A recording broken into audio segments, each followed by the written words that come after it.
Salut tout le monde, bienvenue la team sur ma chaîne YouTube. Apprenons et partageons ensemble. On se retrouve aujourd'hui pour faire mon budget du mois de janvier ou budget prévisionnel du mois de janvier.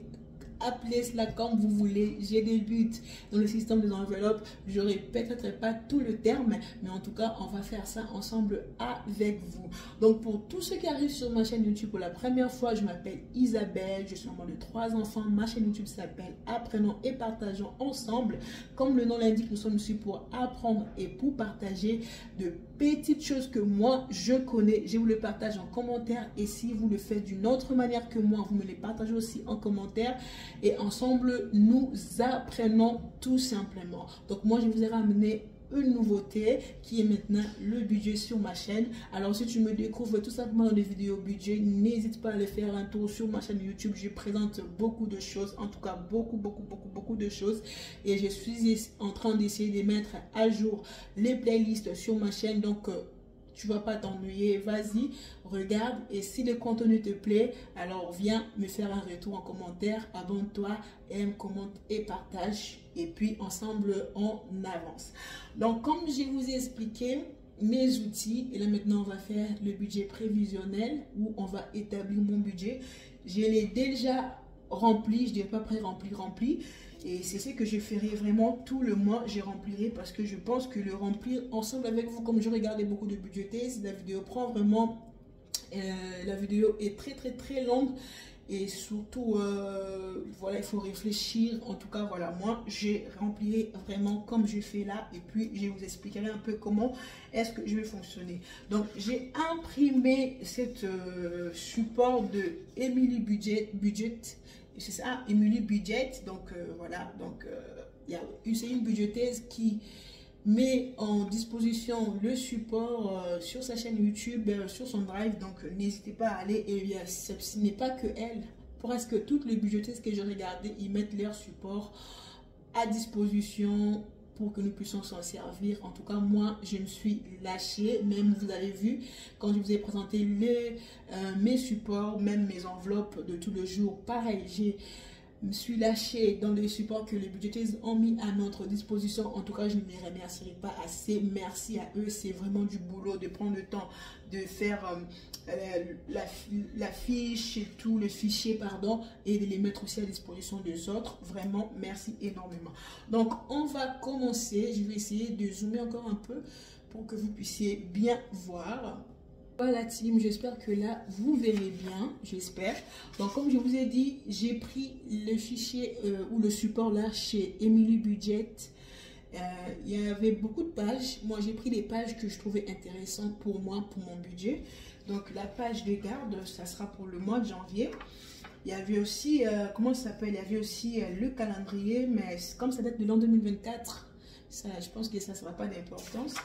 Et il y a cette feuille là où penser à, donc tu mettras tout ce que tu penses en fait pour l'année, tout ce que tu, en tout cas tout ce que tu auras besoin de penser pour le mois de janvier en tout cas. Donc moi j'ai décidé, je pense que cette feuille là je vais l'utiliser chaque mois, parce que je pense pas qu'au mois de janvier j'aurai tout ça à remplir. Donc si j'ai rempli par exemple cette case ou 3 ou 4, je réutiliserai pour le mois suivant, pour ne pas non plus avoir beaucoup de feuilles à imprimer. Donc voilà. Après on a la page où on doit mettre nos ressources, nos dettes, nos dépenses fixes et les calculer. Comme je vous avais dit, il y aura des choses que je ne vous montrerai pas, parce qu'on parle quand même du budget, il y aura des choses que je ne vous montrerai pas. Donc je fais les choix de ne pas mettre mes ressources, mais pour vous mettre tout simplement, comment dirais-je, dans le contexte. Je suis au chômage. Ah, vous ne verrez pas quand je vais noter. Oh, dommage. Bon, c'est pas grave. C'est pas grave, je vais le noter après. Je vais vous le montrer. Donc, moi, je suis au chômage. Parce que si vous arrivez à lire, vous me direz, hein, c'est ma première vidéo budget. Donc, ne soyez pas trop dur avec moi. Je suis au chômage et je touche la CAF pour mes 3 enfants. Donc, mes dettes et crédits, je vous les laisser, parce que nous sommes tous dans ces mondes où les crédits, laissez tomber. nous étouffe, ok? Donc, j'ai des dettes et des crédits de 231 € que je remplis. Vous verrez que j'aurai ça un peu beaucoup de temps. Et j'ai mes dépenses fixes aussi qui sont là. En tout cas, moi, j'ai vu des gens qui ont mis, par exemple, le course en dépenses variables. Moi, pour moi, le course, ce n'est pas quelque chose de variable, c'est quelque chose de fixe. Pour moi, en tout cas. Donc, voilà. J'ai mis l'électricité, les gaz, la cantine, l'assurance. En plus, l'assurance, je n'ai pas tout mis. Il me manque encore l'assurance pour la banque. Ça, c'est que l'assurance pour mon téléphone. Et puis, j'ai mis tout ce qui est dépenses fixes pour moi. J'espère que vous allez voir en image. Et après, ici, j'ai mis tout ce qui doit être épargne et tout ce qui doit être en enveloppe. OK? Donc, en épargne, j'ai aussi UM. UM, c'est mon fournisseur d'électricité. Et en épargne, j'ai famille. J'ai des livrets A que je vais mettre quelque chose aussi en épargne et que j'ai fait le choix pareil de ne pas vous montrer. Et en épargne, j'ai mis anniversaire.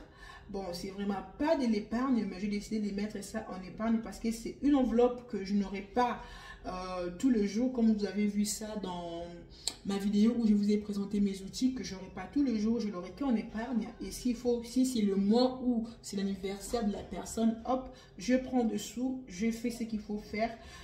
Et puis, j'ai mis vacances en épargne et j'ai mis Bruxelles en épargne. Bruxelles, comme je vous ai expliqué, c'est... on part à Bruxelles pour faire des courses de tous les 6 mois. Donc, j'ai décidé de budgétiser cela. Je l'ai mis ça en épargne. Tout cela, ça sera en virtuel, sauf l'enveloppe anniversaire. Donc, voilà. Et ici, j'ai catégorisé tous mes enveloppes et des sommes que j'ai décidé de mettre. OK? Donc, pour shopping enfant, j'ai décidé de mettre 30 € et vous verrez à côté, j'ai mis entre parenthèses 30 €. C'est la somme que mon mari rajoute pour les enfants. Et shopping maman, j'ai mis 50 €. Pour le course, j'ai 300 € de course. Vous verrez ici, j'ai mis entre parenthèses 50 € parce que je vais rajouter 50 € pour le course parce qu'avec 300 €, je trouve que ce n'est vraiment pas suffisant. Mais en même temps, je ne veux pas rajouter ces 50 € parce que je me dis, oui, c'est l'inflation, mais on est tous en train d'essayer de ne pas augmenter le budget. Mais je laisse cela en provision. S'il y a des choses qu'il faut rajouter, je rajoute. Et pour le course, vous verrez que je ne mettrai pas les 300 € en enveloppe parce que je vais l'utiliser en carte bleue. En carte bleue, tout simplement à travers l'application Joko. Si je ne me trompe pas, à travers l'application Joko, je vais acheter des bons comment ça s'appelle, des bons d'achat, hein, ou de cartes cadeaux, que je vais commencer à faire mes courses pour pouvoir avoir un peu de sous de plus. Ok, je sais pas si je me suis fait comprendre. J'essaierai de mettre en barre d'infos le code parrainage ou l'application Joko, tout simplement. En beauté, j'ai décidé de mettre 30 € en cheveux. Pour le cheveu, j'ai décidé aussi de mettre 30 €. Pour la maison, j'ai décidé de mettre 30 € et entre parenthèses 20 € que mon mari aussi va rajouter pour la maison. Et en imprévu, j'ai décidé de mettre 20 € en loisirs. J'ai décidé de mettre aussi 20 € en restaurant. J'ai décidé de mettre 30 € en promo. J'ai décidé de mettre 30 € en pharmacie. J'ai décidé de mettre 20 € en boucherie, 50 € et en offrande 20 €. Ce qui me fait la totale. Si je ne compte pas le reste là, ce qui me fait en total 390 €. Ok, 390 € de l'argent que je dois mettre dans mes enveloppes. En fait, mon reste à vivre tout simplement pour tenir le mois. Ok, donc voilà, parce que je ne compte pas les courses non plus. Je ne compte pas les courses, je compte juste de petites sommes que j'ai mis là. Si je ne me trompe pas, c'est ça. Et après, comme je vous ai montré le budget, on aura cette partie où on viendra faire la synthèse. Vous verrez qu'il y a des parties où je vais barrer parce que moi, je ne vais pas fonctionner en semaine, mais je vais fonctionner au mois. Donc, j'ai laissé simplement la semaine 5 pour faire tout simplement la synthèse du mois. OK? Donc, voilà un peu pour mon budget de mois de janvier. Une fois que une fois que mes dépenses fixes, mes crédits d'aide sont passés, et que j'ai mis aussi mes épargnes. Donc, en tout, j'ai besoin de 390 euros, deux enveloppes pour pouvoir tenir le mois. Et dans ces 390 euros, j'aurai tout ce qui restera. Je remplirai mes épargnes en fonction de ce que j'aurai et je remplirai aussi mes défis. Comme je vous ai dit, j'ai tout simplement 3 défis. J'ai le défi des 5 euros, le défi de 2 euros et le défi de l'année. Donc, comme on est en l'an 2025, moi, je mettrai 25 euros par mois, tout simplement. Donc, voilà la team. J'espère que la vidéo vous a plu. Je ne sais pas si j'ai été claire.